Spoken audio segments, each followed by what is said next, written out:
आप सभी को हाथ जोड़ कर प्रणाम। मैं जया भारत, जिला संत कबीर नगर से। मैंने बताया था कल वीडियो में कि महाराज उग्रसेन जी को जब पता चला कि कंस मारा गया और कंस को कृष्ण ने मारा, तो उन्होंने दुख प्रकट किया कि कंस को मैं मारता, क्योंकि मैं जिस दिन मार देता तो दुनिया को बता देता कि जिस पाप को मैंने पैदा किया था अपने हाथ से खत्म कर दिया। आप लोग विचार करो, एक बेटा जवान जब मरता है तो लोग कितना दुखित हो जाते हैं, क्योंकि जवान बेटा माँ बाप के सहारा हुआ करते हैं। कहते हैं दुर्भिक्ष स्त्र बार बार पढ़ते थे नहीं अयोध्या में, पित के जीते जी पुत्र कभी मरते थे नहीं अयोध्या में। जिस अयोध्या में जब पुत्र मरने लगे बाप के सामने, तो उस राम राज्य की कल्पना वहीं से खत्म हो जाती है। इतना गलत होता है अगर बेटा माँ बाप के सामने मर जाए। लेकिन कंस महाराज जी मरे तो उनके पिताजी बहुत खुश हो गए। अब एक बात और मैं बताऊँ, अगर माता पिता को कुछ हो जाता है सामने तो कितना दुख होता है। लोग अनाथ कहा जाते हैं कि भैया फला लड़का तो अनाथ हो गया, उसके माँ बाप नहीं है।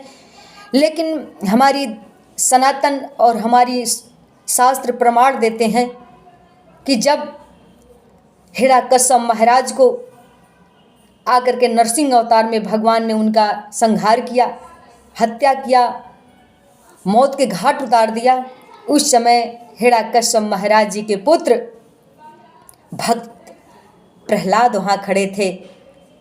विचार करो, एक बाप की कोई हत्या करता है, एक बाप की कोई हत्या करता है, तो अगर बेटा वहाँ है, बेटी वहाँ है, कुछ गाली भी देता है तो उनके खून खौल जाया करते हैं कि तुम मुझे गाली दे दो अच्छी बात है, लेकिन मेरे बाप को क्यों तुमने गाली दिया।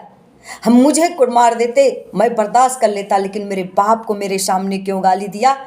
और लेकिन जब हिरण्यकश्यप को मार रहे थे नरसिंह रूप में भगवान, तो हिरण्यकश्यप के सामने और नरसिंह भगवान के सामने वहाँ हत्या हो रही थी, और उनका बेटा पुत्र प्रहलाद हाथ जोड़ करके खड़े थे। क्यों? क्योंकि कहते हैं कि जो समाज के लिए, राष्ट्र के लिए, देश के लिए द्रोही हो, वो न किसी का बाप बन सकता है, न किसी का बेटा बन सकता है, न किसी का भाई बन सकता है। वो समाज का द्रोही है, उसके लिए ऐसा ही होना चाहिए।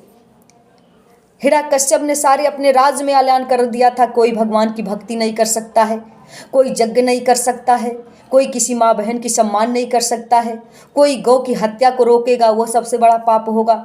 इस तरह तमाम अत्याचार का ऐलान कर दिया था, अपना कानून बना दिया था। और उसी में से उनका एक पुत्र पैदा होता है जिसका नाम प्रहलाद था। और प्रहलाद ने जब भगवान का नाम रटना चालू किया तो उसने अपने ही पुत्र को जेल में डालने का काम किया, अपने ही पुत्र को बड़े पहाड़ों से गिराने का काम किया, अपने ही पुत्र को हाथियों से रौदने का काम किया। और जो लोग भी भगवान का नाम लेते थे, अच्छा कर्म करते थे, उनको गला काट देता था, उनके साथ बहुत ही दुष्कर्म करने का काम करता था। और उनका पुत्र प्रहलाद इस बात का विरोध करता था तो उसको काल कोठरी में डालने का काम किया। एक दिन बुला करके एक खम्भे में बात करके कहा कि बताओ तेरा भगवान कहाँ है, अगर नहीं बताएगा तो तेरे को टुकड़ा टुकड़ा कर दूंगा। और जिस समय मारने के लिए उस खंभे में दौड़ते हैं, उस समय अखंड अखंड ब्रह्मांड नंदन परमात्मा अवतार लेता है नरसिंह रूप में। उनके नखून बड़े बड़े थे, क्योंकि और कहानियाँ आती है तमाम, वो बात बाद में बताऊंगी, लेकिन मैं प्रत्यक्ष में बता रही हूँ। नरसिंह रूप में इधर इंसान का, इधर एक बाघ का, एक शेर का बनावट था, इतने बड़े बड़े नाखून थे।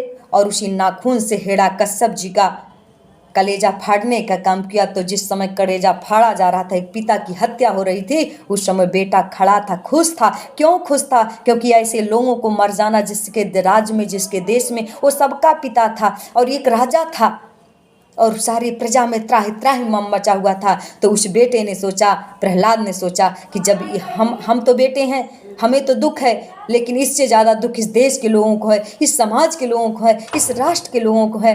अगर इस समाज के लोग, इस राष्ट्र के लोग इसके मरने से खुश हो जाएंगे तो ऐसे पिता को मैं त्यागने के लिए सहर्ष खड़ा हूँ।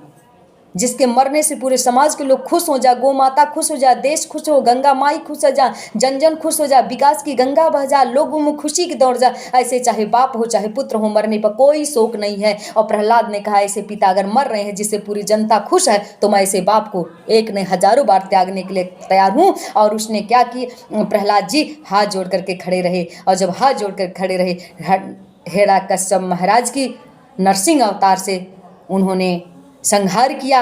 और संहार करने के बाद जब गो अपने स्थान प्रवेश करने लगे, तब प्रहलाद ने कहा कि प्रभु मुझे ऐसी भक्ति का वरदान दीजिए कि मैं इससे देश का, इस समाज का सेवा करते हुए आपकी भक्ति को ना भुलाऊं, आपको भजता रहूं।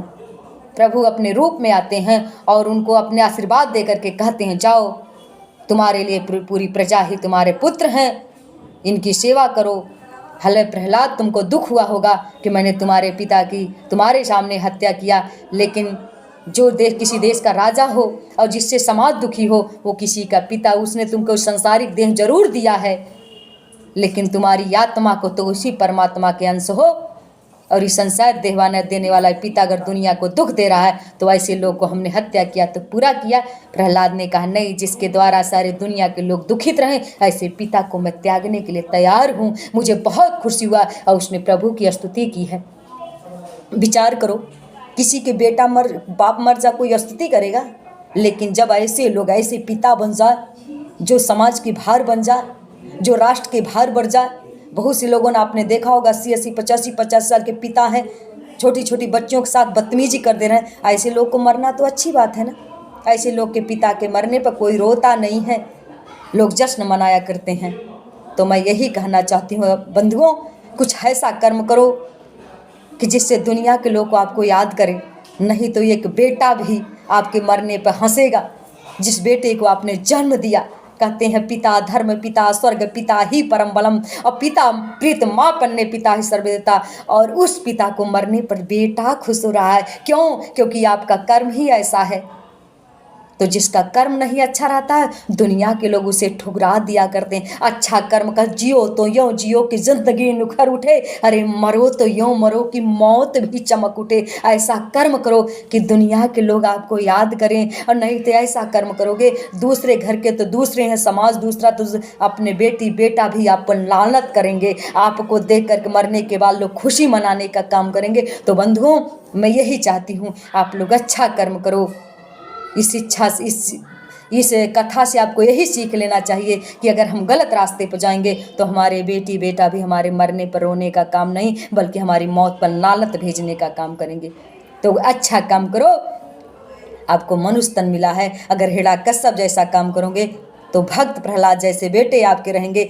दुनिया के लोग आपकी मौत पर लानत, ऐसा कर्म करो कि लोग आपके मौत पर लानत नहीं बल्कि अफसोस करें। यही कहते हुए मैं आप लोगों से आगाह करती हूँ, कर्म अच्छा करो, मनुष्य तन बार बार नहीं मिलता है। नहीं तो बेटे भी खड़ा होकर के आपके मरने पर जश्न मनाएंगे, बेटियां भी आपके मरने पर जश्न मनाएंगे, समाज के लोग जश्न। ऐसा कर्म करो कि लोग जश्न नहीं बल्कि गम मनाने का काम करें। मैं जय भारत आप लोगों से ही आगाह करते हुए, इस मनुष्य को यथार्थ करते हुए अच्छा इंसान बनकर जियो, भक्ति करो और देश और समाज से प्रेम करो। एक दिन तो जाना ही है। आओ मिलजुल करके इस देश और राष्ट्र के सम्मान के लिए एक बन करके रहो और नेक बन करके रहो। और बेटी बेटा को अपने एक अच्छा सीख देते हुए अच्छा इंसान बनो। नहीं जिस दिन ऐसा आप काम करोगे तो हिरण्यकश्यप जैसा आपकी भी गति होगा। ऐसा कर्म मत करो कि आपका बेटा भी आपको मरने पर जश्न मनाए। तो आप लोग मेरे वीडियो को देखें और बताएं कि हमने गलत कहा कि सही कहा। आपको एक अच्छा इंसान और नेक इंसान बनना है।